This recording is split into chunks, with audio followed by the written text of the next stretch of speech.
오늘 보실 말씀은 빌립보서 1장 25절과 26절입니다.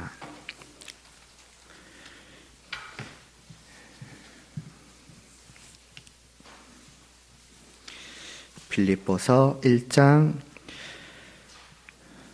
25절과 26절 말씀 함께 봉독하시겠습니다. 내가 살 것과 너희 믿음의 진보와 기쁨을 위하여 너희 무리와 함께 거할 이것을 확실히 아노니 내가 다시 너희와 같이 있으므로 그리스도 예수 안에서 너희 자랑이 나로 말미암아 풍성하게 하려 함이라. 아멘. 감옥에 갇힌 것을 부끄러워하지 않고 오히려 그것이 주님을 영광되게 하는 것이기 때문에 그것을 기쁨으로 받아들이고 있었던 사도 바울이었지만은 그 안에서 이제 그에게도 고민거리라고 하면 좋겠죠. 그것이 하나 있었습니다. 그것은 삶과 죽음의 문제.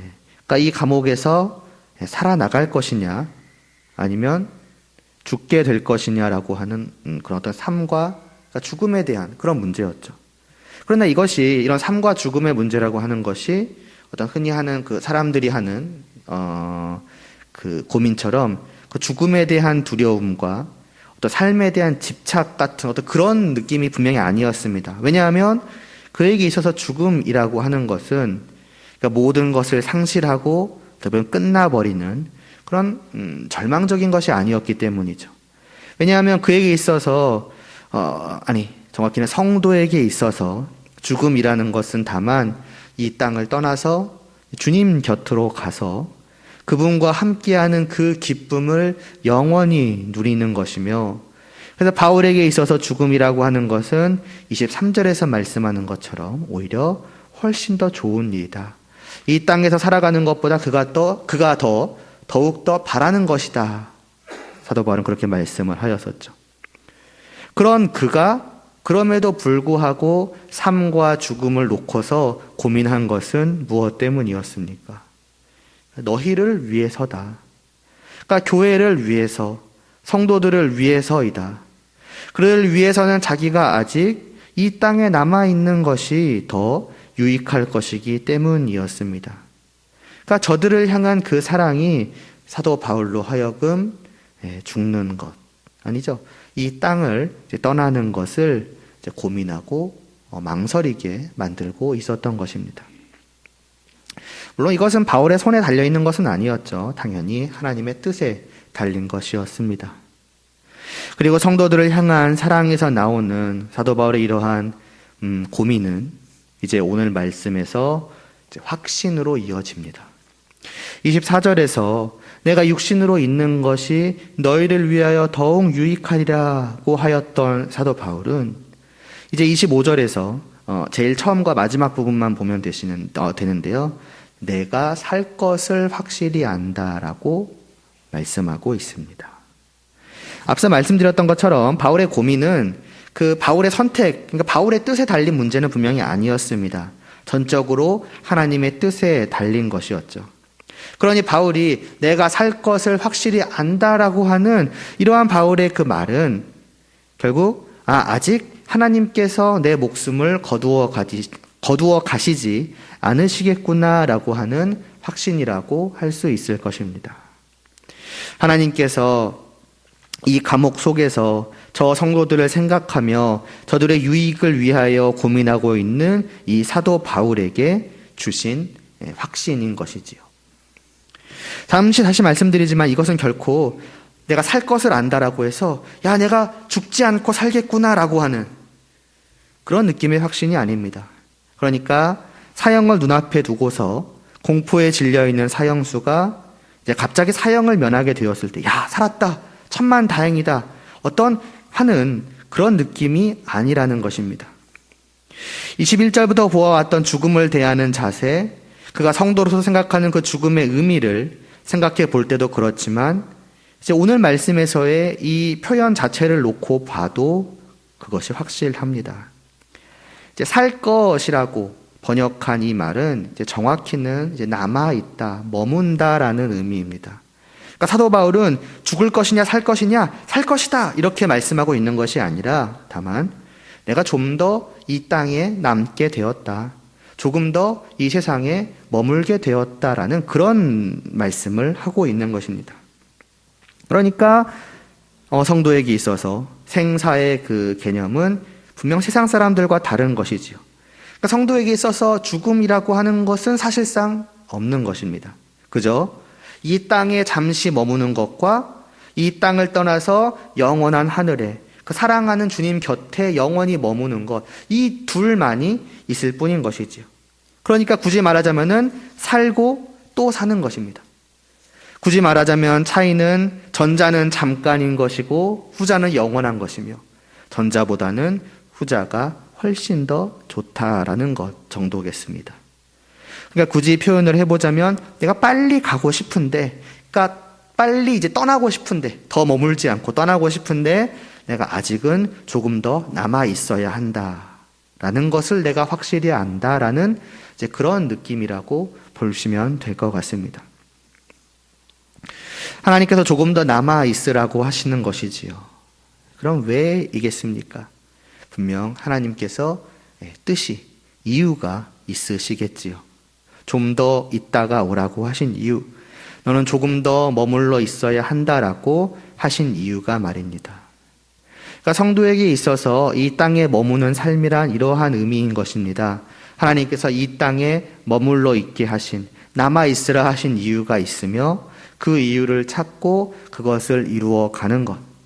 다르게 말하자면 하나님께서 이 땅에 머물게 하셔서 맡기신 그 일을 충성된 종으로서 완수하는 것. 그게 이 땅에서의 삶인 것이며, 이런 면으로 볼 때의 죽음이란 이제 그 모든 수고를 마치고 이제 주님 곁에서 영원한 쉼을 이제 누리는 것이라고 보면 될 것입니다. 이렇게 우리에게 있어서의 삶과 죽음의 의미를 다시 한번 되새기면서 계속해서 말씀을 보아가자면, 그럼 바울에게 있어서는 하나님께서 이 땅에 좀 더 머물러 있으라라고 하신 그 이유가 무엇이겠습니까? 다른 게 아니라 앞서 사도 바울이 고민하던 그것이겠지요. 저들의 유익을 위한 것. 이 교회의, 이 성도들의 유익을 위한 것입니다. 그럼 그 유익이라는 것은 구체적으로 무엇입니까? 내가 살 것, 그러니까 이 땅에 육신으로 머물러 있을 것을 확실히 안다라고 말씀한 후에 곧바로 이어서 사도 바울은 말씀하기를 너희 믿음의 진보와 기쁨을 위하여 너희 무리와 함께 거할 것을 확실히 안다라고 합니다. 일단 여기서 한 가지 오해할 수 있는 것을 짚고 넘어가자면은 믿음의 진보와 기쁨이 아니라 믿음의 진보와 기쁨입니다. 그러니까 믿음의 진보와 믿음의 기쁨인 것입니다. 이 두 가지가 사도가 남아서 해야 할 일, 하나님께서 사도를 이 땅에 남기신 이유라고 하는 것입니다. 무슨 뜻이겠습니까? 그만큼 중요한 일이라는 것입니다. 이제는 가기를 바라는, 빨리 저 하늘로 영원한 주님 곁으로 가기를 원하는 사도를 아직이라고, 조금 더 남아서 이 일을 하고 오라고 하실 만큼 중요한 것이 바로 이 두 가지다라고 하는 것입니다. 다시 말해서 성도요, 교회된 우리에게 있어서 중요한 것은 무엇인가? 우리가 성도로서, 교회로서 과연 무엇에 초점을 맞추어야 하는가? 이 두 가지라는 것입니다. 이것은 그러니까 성도들 가운데에서 몇몇에게만, 특별히 누구에게만 해당되는 것이요, 그래서 그들만 신경 써야 되는 것이 아닙니다. 너희 무리라고 사도 바울은 말하지요. 정확히는 너희 모두입니다. 너희 모두와 함께 거하며 너희 모두의 믿음의 진보와 기쁨을 위하여서 나는 남아있을 것이라고 말씀하는 것입니다. 그러니까 내가 성도라고 한다면, 내가 교회에 속한 자라고 한다면은 단 한 명도 예외 없이 이것을 중요시해야만 하는 것입니다. 그러므로 이 말씀을 가지고 우리는 이렇게 말할 수 있겠죠. 첫째로, 우리 모두의 믿음은 진보해야만 한다. 그리고 둘째로, 우리의 믿음이 진보할 때에 그것은 우리로 하여금 참된 기쁨을 누리게 할 것이다. 믿음이 주는 기쁨인 것이죠. 이 두 가지를 우리는 생각을 해야만 하는 것입니다. 오늘은 이 중에서 먼저 믿음의 진보에 대해서 생각을 해보겠습니다. 믿음은 진보해야만 한다라는 말씀은 결국 믿음은 정체되어서는 안 된다, 멈춰서는 안 된다라는 뜻이 되겠지요. 믿음의 정도, 믿음의 성숙도라고 할까요? 그것이 처음 상태 그대로여서는 안 된다라고 하는 것입니다. 제가 이전에 이렇게 새벽 예배 때인지 금요 기도회 때인지 아니면 이 저녁 예배 때인지 언제 말씀드렸는지 정확히 기억이 나지 않는데요. 이거 찾아봐도 못 찾겠더라고요. 아무튼 제가 이런 말씀을 드렸습니다. 내가 믿었다. 내가 구원을 받아서 내가 성도가 되었다. 나는 이제 살게 되었다. 그러니까 됐다. 끝이 아니라는 것입니다. 오히려 이것은 시작입니다.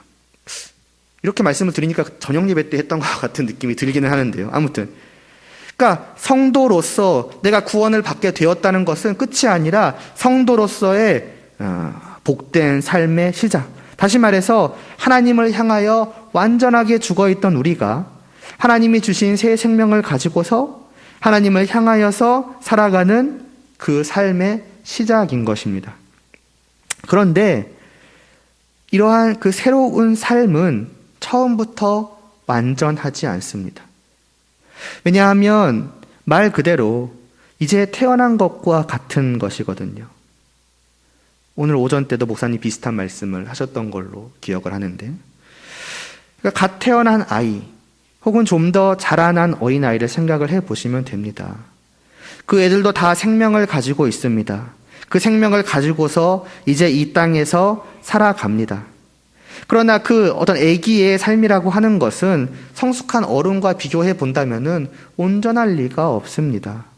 아직 어리고 연약하기 때문에 모든 면에서 미숙하고 부족할 수밖에 없습니다. 그래도 상관없다라고 할 수 있을까요? 어쨌든 생명을 가지고서 살아가는 것 자체가 좋은 것 아니겠느냐. 그러니 조금 미숙하고 연약해도 그냥 그것에 만족하면서 언제까지나 어린아이로 남아 있어도 된다라고 말할 사람은 없을 것입니다.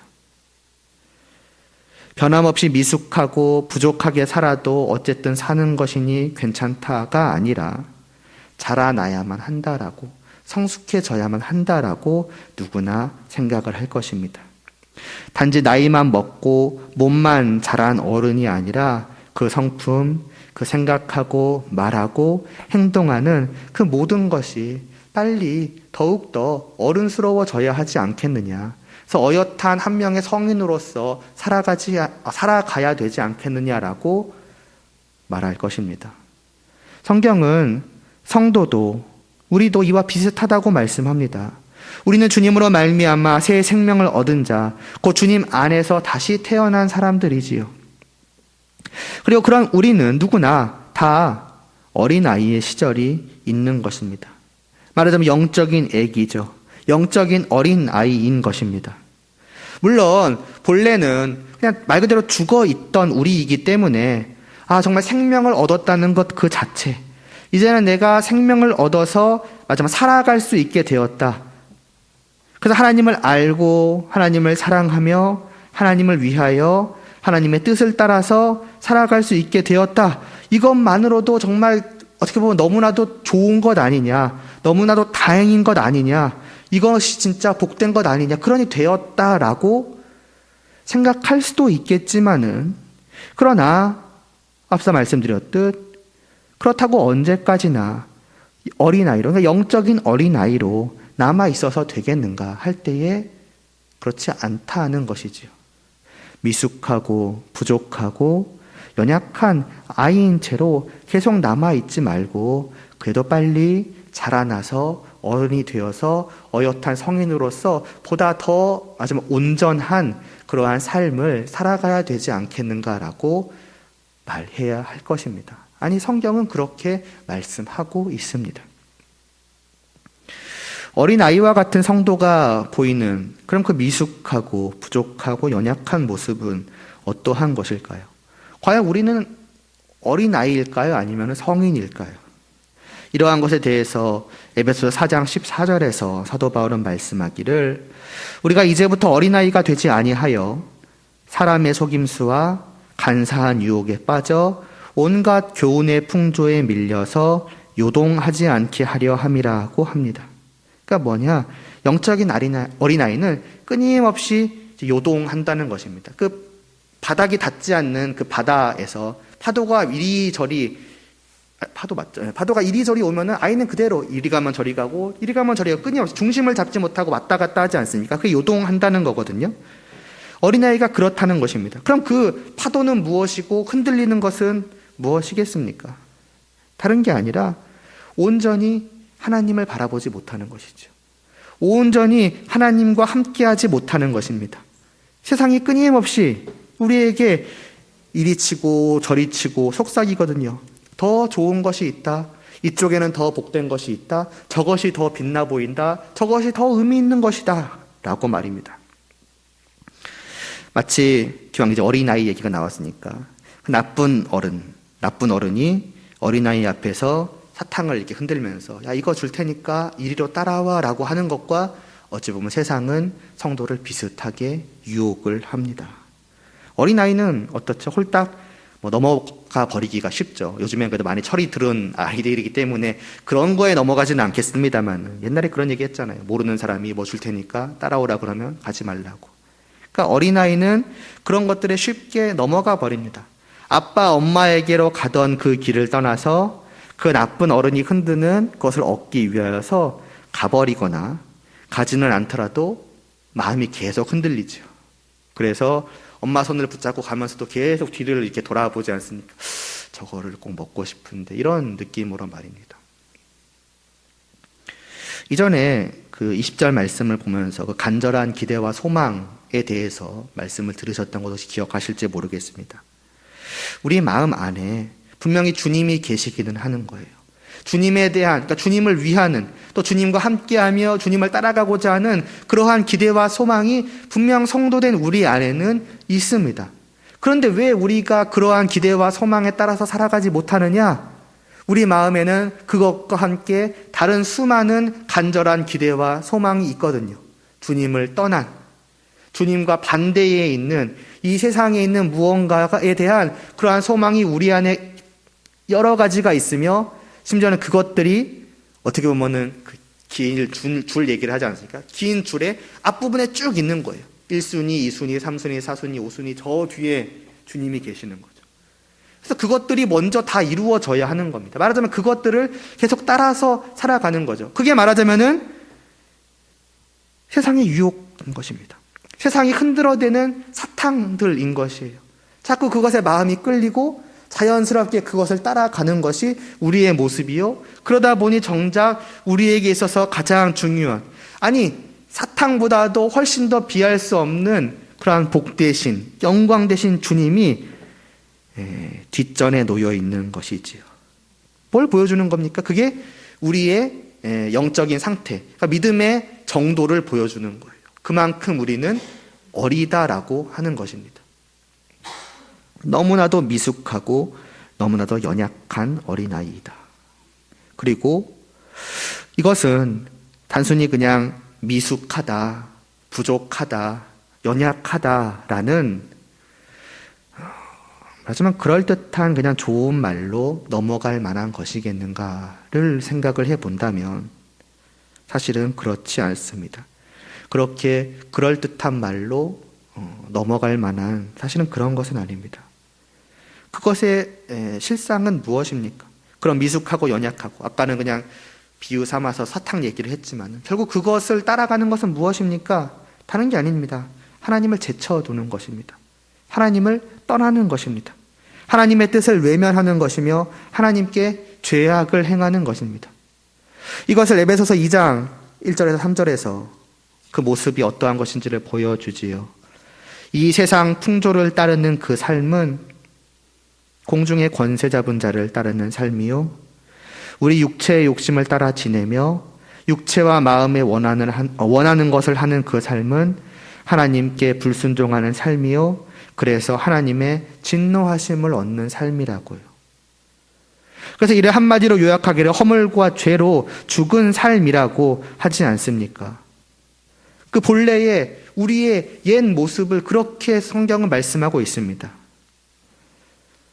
그리고 조금 전에 어린아이와 같이 미숙한 삶이라고 하였던 성도의 삶이란 결국 그런 것입니다. 그 이전에 하나님을 진노케 하시던 삶으로 돌아가는 것입니다.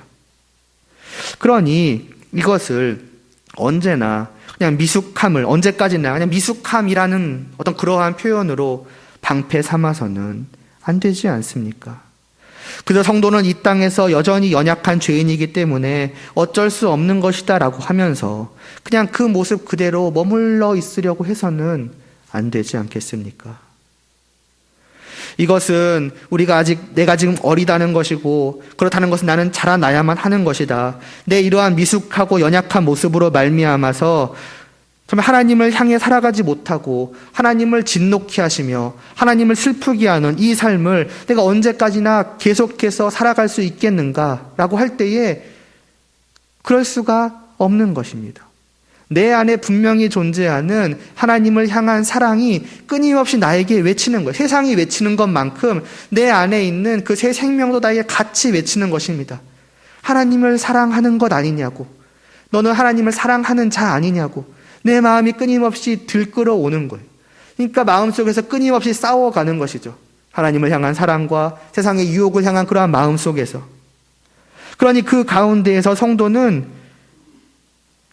어떻게 보면 끊임없이 결심해 가는 것입니다. 아, 내가 이래서는 안 되겠구나. 내가 언제까지 이러한 유혹 속에서 흔들려서는 안 되겠구나. 나는 자라나야만겠구나. 어린아이의 모습을 던져버리고 이전에 그 죽은 삶에 말하자면 찌꺼기와 같은 거죠. 껍데기와 같은 거죠. 그것을 벗어버려야겠구나. 나는 그래야만 하고 그러길 원한다. 나는 하나님을 향해 더욱더 살아가길 원하고 하나님과 함께 더욱더 즐기기를 원하고 함께함을 그리고 하나님을 더욱더 기쁘시게 하기를 원한다. 나는 그래야 하고 나는 그러고 싶다. 어떤 이러한 마음을 가지고서 앞으로 나아가는 것입니다. 만약 우리가 이 땅에서 자라날 수 없다면 사도 바울은 우리에게 언제까지나 어린아이로 있어서는 안 된다라고 말씀하지 않았을 것입니다. 그냥 우리는 이 땅에서 어쩔 수 없이 어린아이와 같은 성도일 뿐이니까 그냥 어쩔 수 없는 것이다 라고 말했겠지요. 그러나 사도 왜 그렇게 말씀하지 않고 어린아이로 있어서는 안 된다, 자라나야만 한다라고 말씀한 것은 결국 무엇입니까? 이것은 우리가 해야 하는 것이고 이것은 우리에게 가능한 것이라는 뜻일 것입니다. 우리는 자라나야 하며 자라날 수 있는 것입니다. 우리의 믿음은 계속해서 앞으로 전진하며 성숙해져 가야 하는 것이며 또 그렇게 될 수가 있는 것입니다. 그러니까 하라 말씀한 것이지요. 더욱이 앞서 말씀드린 그 에베소 4장에서 사도 바울은 그럼 우리가 도대체 어디까지 자라나야만 하는가? 우리의 믿음은 어디까지 진전해야 하는가에 대해서 말씀하기를 그냥 알아서 그냥 정도껏 할 수 있는 만큼 자라가고 그래서 어느 정도 되었다 싶으면 어느 정도 되었다 싶을 때까지만 되면 된다. 그런 식으로 애매하게 말씀하지 않습니다. 그는 그 기준, 그 목표를 분명하게 제시하기를 그리스도의 장성한 분량에 이르기까지 자라나야 한다라고 말씀을 합니다. 머리 되신 주님이 기준이요 목표인 것이지요. 그분을 어느 정도, 그분을 조금이라도 닮을 정도가 되면 되는 것이 아니라 장성한 분량, 그러니까 그분의 전부이지요. 정말 말 그대로 그분만큼 우리는 성숙해져 가야 한다는 것입니다. 얼마나 이게 까마득해 보입니까? 말하자면 목표 끝이 보이지도 않을, 감도 제대로 잡히지 않을 정도입니다. 그냥 구름 위를 뚫고 저 높이 솟아 있어서 도무지 올려다보아도 정상, 그 끝이 어디인지 보이지 않는 그 산을 보아라 하면서 저 끝까지 올라가야만 한다. 마치 그런 식으로 말씀하고 있는 것처럼 들리기도 합니다. 가능하겠습니까? 우리의 이 땅에서의 그 모든 시간과 힘과 노력을 쉼 없이 쏟아붓는다고 할지라도 과연 그 주님의 발밑에까지라도 닿을 수 있을까 싶을 정도입니다. 그 끝자락을 가늠이라도 할 수 있을 정도까지라도 올라갈 수 있을까 싶을 정도입니다. 그러니 어떠해야 하겠습니까? 이건 도무지 안 되는 거다. 이게 아니라 진짜 최선을 다해서 전진해 나아가야 하는 것이죠. 멈출 시간이, 멈출 여유가 없는 것입니다. 그래서 다시 말씀드리지만 우리의 믿음은 전진해 가야 하고 쉼 없이 멈추지 말고 계속해서 전진해 가야 하는 것입니다. 우리는 그렇게까지 계속해서 자라나야만 하는 것입니다. 그게 우리에게 주어진 하나님의 뜻이라고 하는 것입니다. 지난주보다 이번 주 하나님을 아는 우리의 마음은 어떠하였습니까? 더욱더 하나님을 깊이 알아서 그분을 보다 더 사랑하게 되었고, 그래서 우리의 모든 그 삶의 시간 속에서 이전보다 하나님을 생각하며 이전보다 하나님의 뜻을 기억하며 그 뜻을 따라 하나님을 위하는 그 시간들이 조금이라도 더 1초가 되었든 1분이 되었든 더 늘어났습니까? 이전보다 더 하나님과 오래 함께 하였으며 이전보다 더 하나님과 깊은 사랑을 과연 나누었습니까? 지난주는 좀 너무 빠른 거 아니냐라고 생각을 하신다면 한 달 전과 비교해 보신다면 어떻습니까? 아니면 반년 전, 1년 전이라고 해도 상관은 없습니다만은 아마 그쯤 되면 과연 내가 그때 어땠지 아마 기억에 좀 가물가물하실 것이기 때문에 최근에 말씀을 드린 것입니다. 더 나아졌습니까? 아니면 변함없습니까? 아니면 오히려 진보하기보다는 모든 면에서 후퇴하였습니까? 우리는 여러 가지 이유들을 댈 수 있을 것입니다. 이번 주는 좀 저번 주보다 일이 바빠서, 무언 일이 생겨서. 물론 그러한 상황들이 당연히 우리에게 영향을 끼칠 수 있을 것입니다. 그러나 과연 그것이 핵심적인 이유였는가? 이전보다 더 하나님과 함께함을 누리지 못했던, 아니면 이전과 그냥 별다를 바 없었던 어떤 그러한 것에 대한 진정한 이유일 것인가? 과연 그것이 이전보다 다를 바 없거나 이전보다 더 못하게 나로 하여금 하나님을 향하여 살게 한 것일까를 생각을 해본다면 아마도 그렇지 않을 것입니다. 결국 그러한 여러 가지 것들에 내가 여전히 요동할 만큼 내 믿음은 그냥 어린아이인 채로 남아있을 것이기 때문에, 남아있었던 것이기 때문에 아마도 그러하였을 것입니다. 그러므로 우리는 끊임없이 마치 거울의 내 모습을, 지금의 상태를 비추어 보아 아는 것처럼 내 믿음의 상태를 확인해 보아야만 합니다. 여전히 어린아이와 같구나, 여전히 이전 상태 그대로 멈추어 있구나라고 우리의 한 주간의 삶을 돌아보면서라도 스스로 깨닫고, 만약 그것이 멈춰 있거나 오히려 후퇴했다면은 과연 그것이 우리에게 있어서 얼마나 지금 중요하고 심각한 문제인가라고 하는 것을 인식할 필요가 있습니다. 그래야 앞으로 전진해 가고자 힘쓰게 되지 않겠습니까? 다시 말씀드리지만은 하나님께서는 이것 때문에 사도를 이 땅에 조금 더 남아있게 하신 것입니다. 그만큼 성도에게 있어서 중요한 문제라고 하는 것을 우리는 그 중요성을 간과하거나 약화시켜서는 안 될 것입니다. 그렇다면 우리는 어떻게 해야 하겠습니까? 믿음의 진보를 위해서 우리에게 필요한 것, 우리가 해야 할 것은 무엇이겠습니까? 여러 가지로 생각해 볼 수 있겠지만 기왕 에베소 말씀을 중간중간 전했으니 그 말씀을 가지고서 말씀을 드리겠습니다. 사도 바울은 말씀합니다. 주님께로 자라나야 하는 교회를 위해서 주님께서는 어떤 사람은 사도로, 어떤 사람은 선지자로, 어떤 사람은 복음 전하는 자로, 어떤 사람은 목사와 교사로 삼으셨다라고 4장 11절에서 말씀합니다. 그들을 통해서 성도로 온전케 하고 그리스도의 몸된 교회를 온전히 세우게 하시려고 그들을 주셨다는 것입니다. 이들의 공통점이 있지요. 말씀입니다. 하나님의 말씀을 전하고 가르치는 자들. 저들은 다 하나님의 말씀을 맡은 자들이요. 그러므로 그들이 바로 교회를 온전하게 자라나게 하기 위해서 주님께서 세우신 자들이라는 말은 결국 무엇이겠습니까? 우리가 영적으로 자라나는 방법, 우리의 믿음이 전진하는 방법은 다른 것에 있지 않다는 것입니다. 그 말씀을 듣고 배우며 받아들이는 것이지요. 다르게 말하자면은 하나님의 진리의 말씀을 먹는 것입니다. 아이가 자라나기 위해 필요한 것은 무엇보다 먹을 거죠. 양식입니다. 먹고 영양분을 얻음으로 자라나는 것처럼 영적인 어린아이에게 필요한 것도 다른 것이 아닙니다.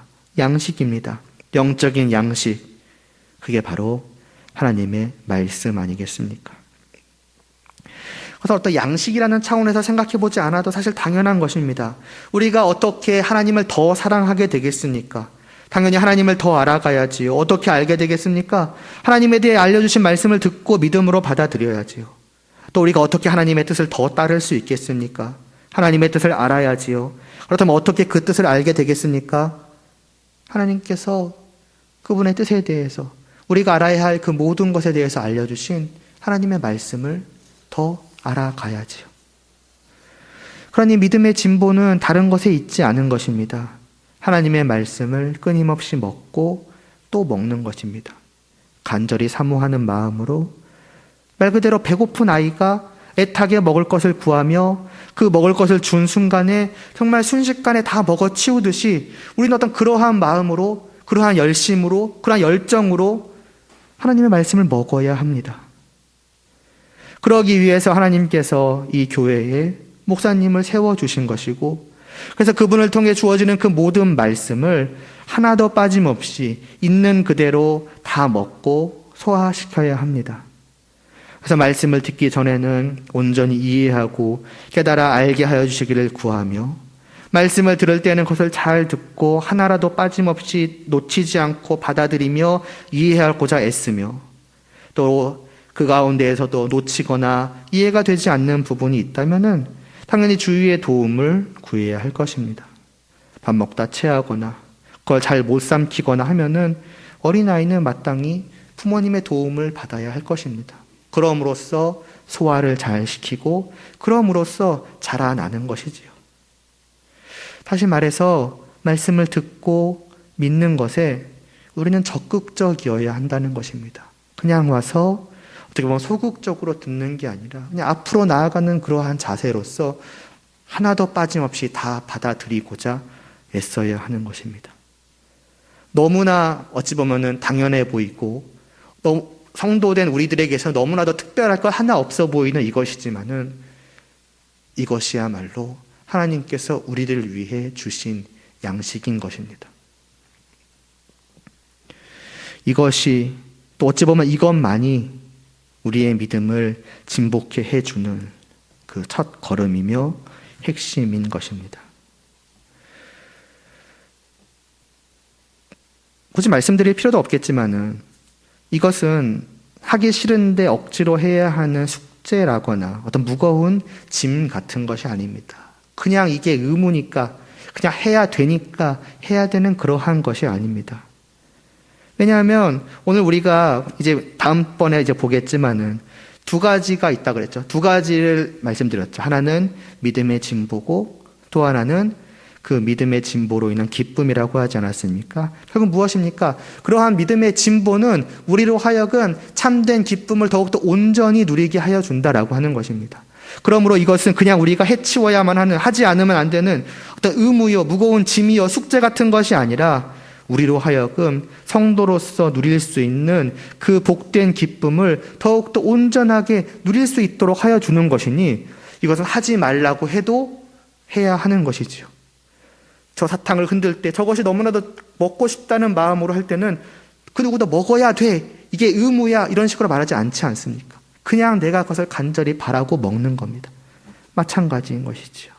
그 복된 기쁨이 눈앞에 있기에 우리는 당연히 더욱더 자라나서 빨리 저 기쁨을 온전히 누려야겠다라는 그러한 마음으로 하나님의 말씀을 들어야 하는 것입니다.